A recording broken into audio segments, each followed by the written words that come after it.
আসসালামু আলাইকুম গাইস। এই যে দেখতেছেন একটা গাছ, এখানে উল্লা আছে, ধরা যাবে না।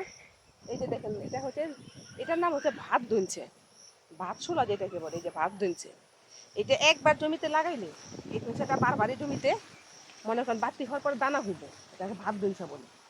ভাত দুনছা বারবার বাড়তি হওয়ার পরে আবার মনে করেন এটা কাটার পরে এটার ভিতরে যে দানাগুলো থাকবো সেগুলো পড়বো। সে দানা পরে পইরা বারে বারে বছরে বছরে এটা বুনতে হয় না বসায়, ওই দানায় থেকে আপনি এটার মধ্যে দুনছা জন্ম নেয়। যেটাকে বলা হয় ভাত ছোলা, ভাত দুনছা যেটাকে বলে। আর অরিজিনাল দুনছা আছে, সে দুনছাটা আপনাদেরকে দেখাবো, সেটা আবার অন্যরকম। সেটা দিয়ে কী হয়, সেটা দিয়ে বেড়া হয়, সেটা দিয়ে জ্বালানির লাকড়ি হয়। এটা জ্বালানির লাকড়ি, এটা শুধু জ্বালানির লাকড়ি হিসাবে ব্যবহার করা হয়। এটা অন্য কোনো কাজে লাগে না, শুধু জ্বালানো কাজে লাগে। এই যেটা, এটা হচ্ছে ভাত দুনছা, ভাত ছোলা। কেউ বলে ভাত দুনছা, কেউ বলে ভাত ছোলা, এটার নাম। দেখছেন দুনছা গাছের মতোই, কিন্তু কিন্তু অন্য। এটা একবার লাগাইলে আর লাগাইতে হয় না, সারা বছর বছরে বছরে ওই দানায় থেকে পইরাই ওই বীজে থেকে আবার জ্বালায় যায়। অন্য অন্য দেশে যেমন বুনতে হয়, এটাকে আর বুনতে হয় না। এটা আপনি আপনি বারবার হইতে থাকে, বছরের পরে বছর, বছরের পরে বছর। নতুন প্রজন্ম জ্বালাইতে থাকে জ্বালাইতে থাকে। তার মানে ওই টাইম হইলে, ওই সময় হইলে আবারও নতুন করে জ্বালাইব ওই ক্ষেতের ভিতরে, ওরা লাগাই তৈব না।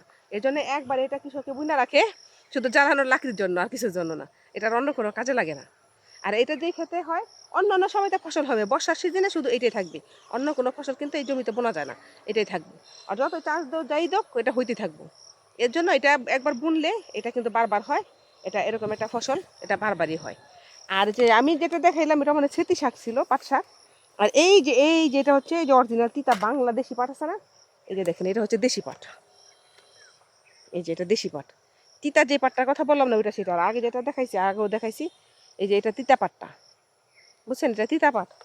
আর অরিজিনাল ধুনচাগুলা এখানে নাই, এখানে সব বাদ ধুনছাই আছে, বিশাল ধুনচা ক্ষেত আমার। এই যেখানে সেচি পাতা আছে অনেকে, যে সেচি শাক, দুনিয়া শাক হয়েছে, যে দেখেন এটা কি যে মালঞ্চা সেচি শাক। কাকার পছন্দ বা এই শাকটা কী করে রান্না করে জানেন? এই শাকটাকে রান্না করতে হয় মরিচ রসুন দিয়া, পেঁয়াজ দিয়া, এটাকে ছেঁচে ছেঁচে রান্না করলে, মাছ দিয়েও রান্না করা যায়। শাকটা কিন্তু খুব টেস্ট। শাকটা কার কার পছন্দ বলেন তো? আমি বাইরেছি এখন আপনাদেরকে এটা সেটা দেখানোর জন্য, বুঝছেন? তাই দেখাইতেছি ঘুরা ঘুরা। আর যে দেখেন আমার পিছনে শুধু দুনছা দুনছা, ভাত দুনছা, দুনছার তার অভাব নেই, বিশাল দুনছা। আকাশটাও কিন্তু খুব সুন্দর দুনছাগুলা।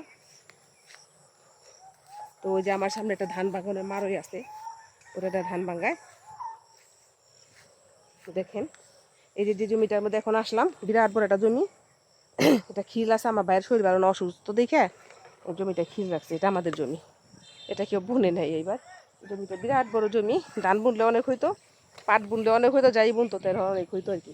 কিন্তু কিছুই বুনতে পারে নাই।